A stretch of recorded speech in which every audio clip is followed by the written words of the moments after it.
মহালয়া পার হয়ে গেছে, দুর্গা পূজার শঙ্খধ্বনিতে চারিদিক মুখরিত।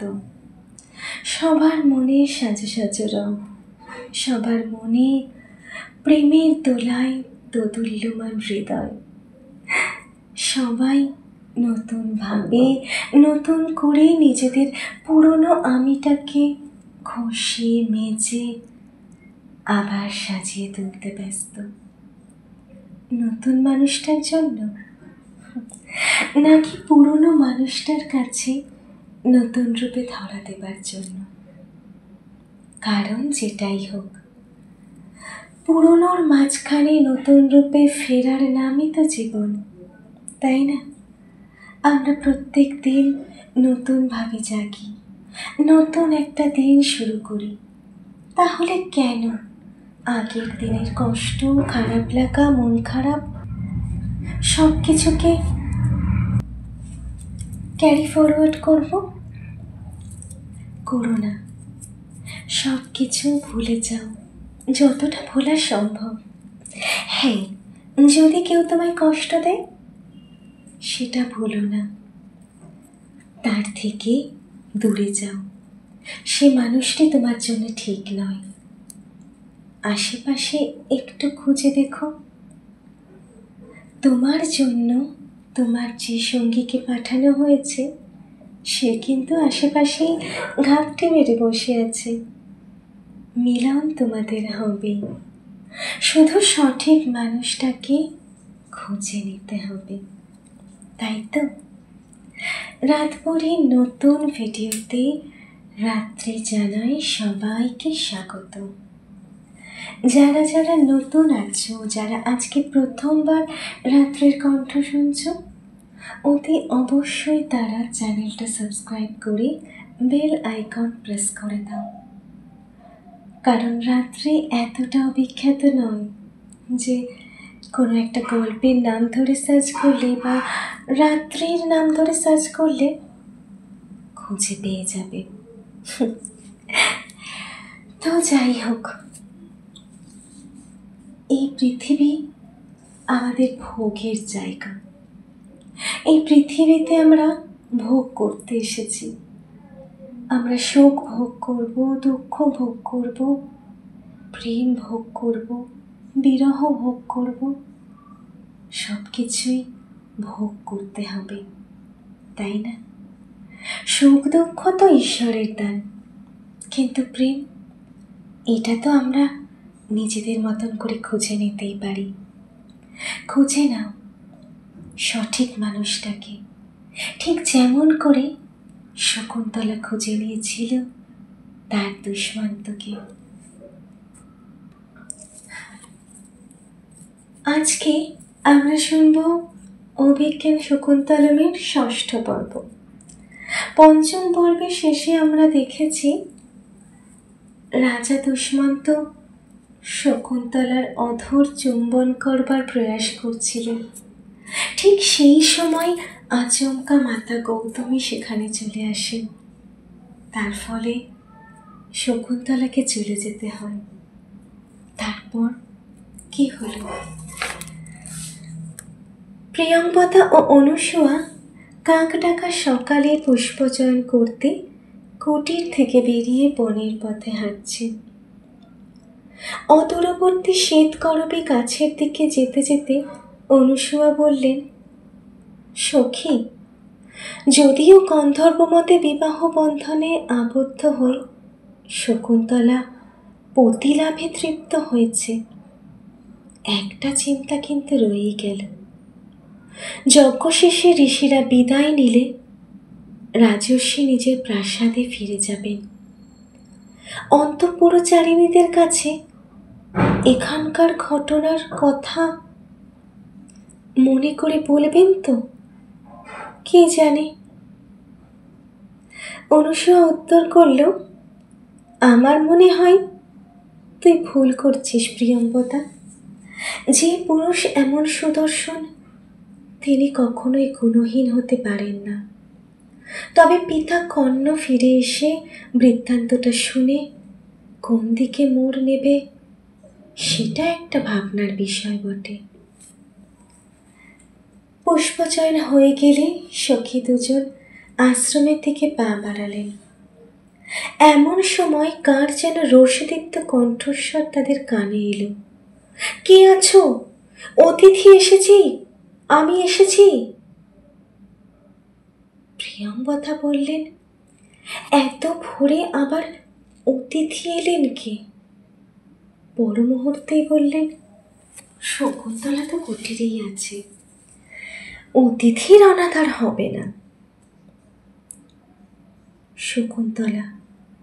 শকুন্তলা কি আর এই জগতে আছেন?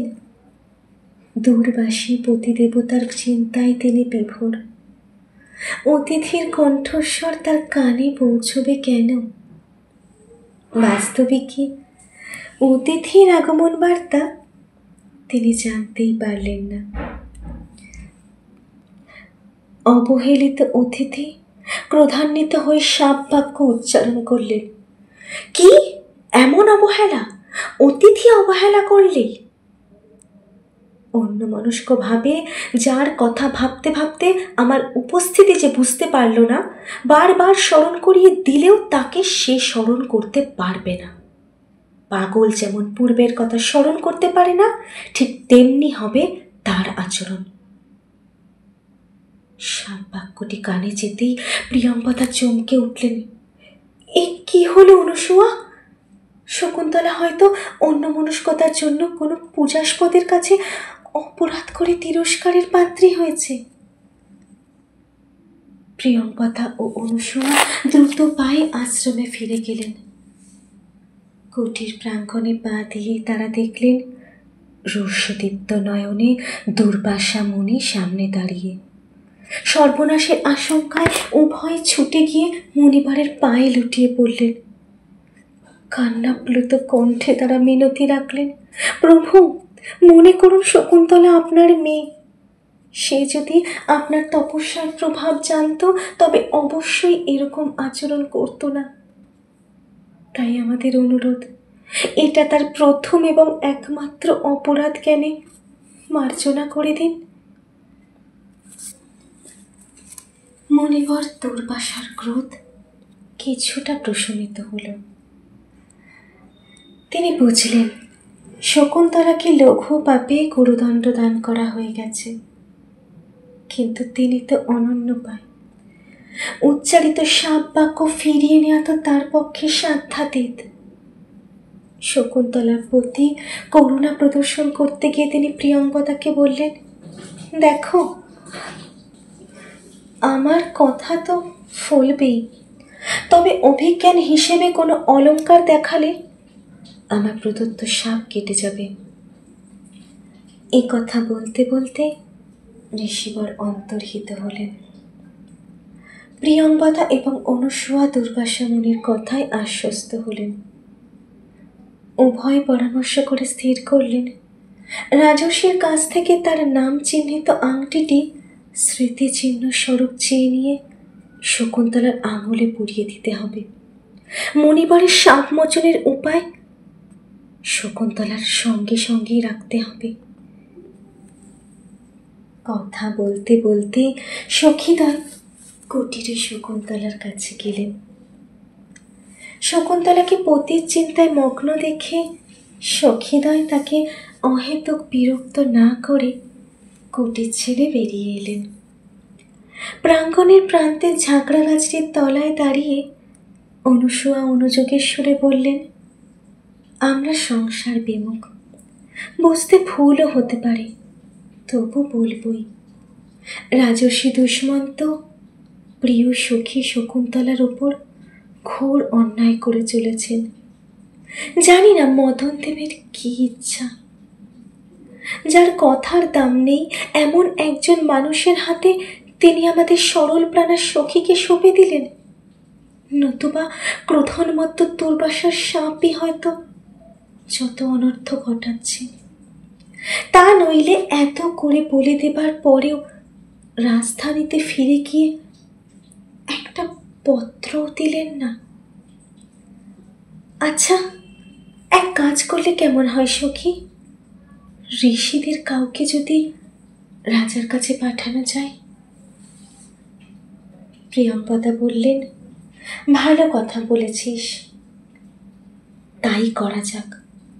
না হলে প্রিয় সখী শকুন্তলার ওপরই সমস্ত দোষ বর্তাবে। পিতা কর্ণকে সব কথা বলবো বলবো করেও বলতে পারছি না যে। শকুন্তলা রাজা দুষ্মন্তের বিবাহিতা স্ত্রী, সে অন্তঃসত্ত্বা, কিন্তু কি যে করি কিছুই বুঝতে পারছি না। এমন সময় এক ঋষি বালক দৌড়ে এসে বলল, পিতা কর্ণ আপনাদের ডাকছেন। পিতা কর্ণের কথা শুনে সখীদ্বয় তাড়াতাড়ি ছুটলেন। কুটিরে পৌঁছে দেখেন মহর্ষি কর্ণ শকুন্তলাকে আলিঙ্গন করে অভিনন্দন জানাচ্ছেন। তিনি আশীর্বাদ করে বলছেন, বাছা, যোগ্য শিষ্যে বিদ্যা প্রয়োগ করলে তা যেমন দুঃখের কারণ হয় না, ঠিক তেমনি যোগ্য পাত্রে প্রদত্ত তোমার জন্য আমাকে দুঃখ করতে হবে না। আজই ঋষিদের দিয়ে তোমায় তোমার স্বামী গৃহে পাঠাবার ব্যবস্থা করব। বিষণ্ণতা দূর করে প্রফুল্ল হও বাছা। মহর্ষি কর্ণ হোমগৃহে প্রবেশ করার সময় এক আকস্মিক আকাশবাণী হয়েছিল, হে ব্রাহ্মণ, অগ্নিগর্ভ শমীবৃক্ষের মতো তোমার কন্যা জগতের মঙ্গলার্থে রাজা দুষ্মন্তের তেজ ধারণ করেছেন। এইভাবেই মহর্ষি কর্ণ শকুন্তলার বিবাহের কথা জানতে পেরেছিলেন। পরের দিন সূর্যোদয়ের সঙ্গে সঙ্গে শকুন্তলা জলাশয় গিয়ে স্নান সেরে এলেন। ধান ও দূর্বা হাতে নিয়ে স্বস্তি বচন পাঠ করে তপস্বীরা তাকে অভিনন্দিত করলেন। সখীরা তাকে মঙ্গল সাজে সাজালেন। শকুন্তলা দীর্ঘশ্বাস ফেলে বললেন, আজ থেকে সখীদের কাছে সাজা আমার কাছে দুর্লভ ব্যাপার হবে। কথা বলতে বলতে তিনি চোখের জল মুছতে লাগলেন। সখীরা বললেন, এমন করতে নেই, শুভ মুহূর্তে চোখের জল ফেললে অমঙ্গল হয়। প্রিয়ম্বদা বললেন, সখী কথা শুন, স্বামীর ঘরে রাজ সুখে বাস করিস। মহর্ষি কর্ণ দীর্ঘশ্বাস ফেলে বললেন, শকুন্তলা আজ পতিগৃহে চলে যাচ্ছে। আমার মনে বিষাদের ছায়া, অশ্রু দমন করতে গিয়ে আমার কণ্ঠ রুদ্ধ হয়ে আসছে। চিন্তায় দৃষ্টি অসার। কি আশ্চর্য, স্নেহ যদি আমাদের মতন তপবনবাসীদেরও এমন চিত্ত চাঞ্চল্য ঘটায়, তবে সংসারী জনরা সর্বদা কন্যা বিচ্ছেদের শোকে কতটাই না কাতর হন। মাতা গৌতমী শকুন্তলাকে বললেন, বাছা, তোমার পিতা এসেছেন, চোখ মেলে দেখো। আনন্দোচ্ছ্বাসে তার উপচে পড়া চোখ দুটি যেন তোমাকে আলিঙ্গন করছে। শিষ্টাচার পালন করো, প্রণাম করো তাকে। বধূ সাজে অপরূপা শকুন্তলা সলজ্জভাবে পিতা কর্ণকে প্রণাম করলেন। মহর্ষি কর্ণ তার চিবুক স্পর্শ করে সস্নেহে বললেন, বাছা, শর্মিষ্ঠা যেমন যযাতির বহু আদরণীয়া ছিলেন, তেমনি তুমিও তোমার স্বামী দেবতার প্রিয় পাত্রী হও। শর্মিষ্ঠা যেমন পুরুকে পুত্ররূপে লাভ করেছিলেন, তেমনি তুমিও রত্নগর্ভা হও, রাজপুত্রের জননী হও। গৌতমী বলিলেন, বাছা, এ তার বর, আশীর্বাদ নয়। মহর্ষি কর্ণ চতুর্দিকে দৃষ্টিপাত করে বললেন, সাঙ্গরবেরা কোথায় গেল? এবার যে যাত্রা করতে হয়।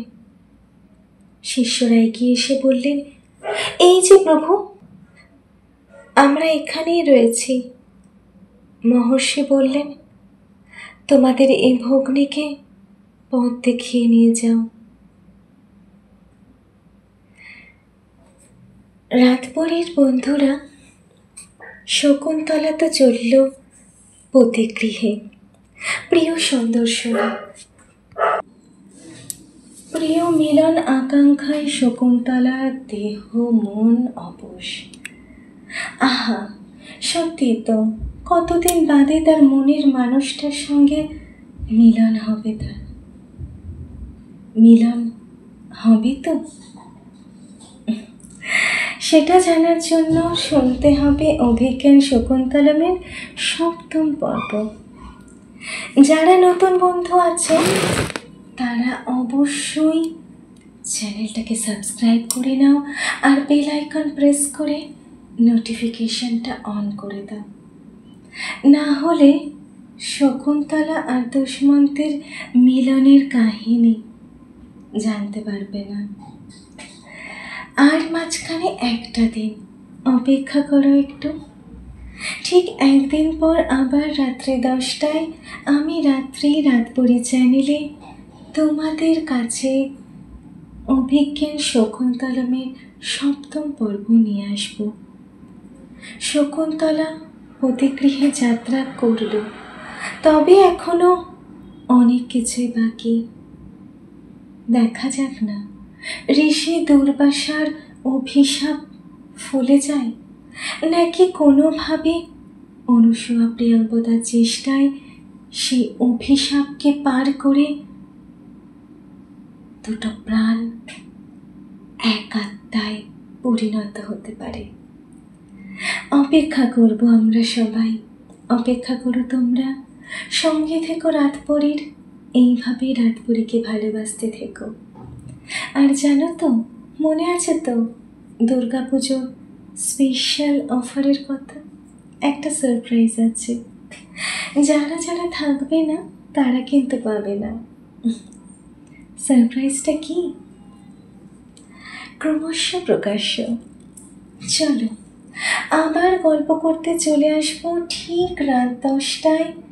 ততক্ষণের জন্য তোমাদের প্রিয় বান্ধবী রাত্রিকে বিদায় জানাও। এখন যদি বিদায় না নিই তাহলে তো পরবর্তীতে ফিরতে পারবো না, তাই না? কিছুটা বিরহ বোধহয় দরকার প্রেমে। বিরহ ছাড়া মিলনটা মধুর হয় না। তাই যাদের ব্রেকআপ হয়েছে বা মনের মানুষটা একটু দূরে আছে, কষ্ট পেও না। এই দূরত্ব তোমাদের পরবর্তী মিলনকে অনেক বেশি ঘন করে তুলবে, অনেক বেশি আপন করে তুলবে। আজকের মতন বিদায় দাও, আবার আসছি পরবর্তী পর্ব নিয়ে। শুভরাত্রি।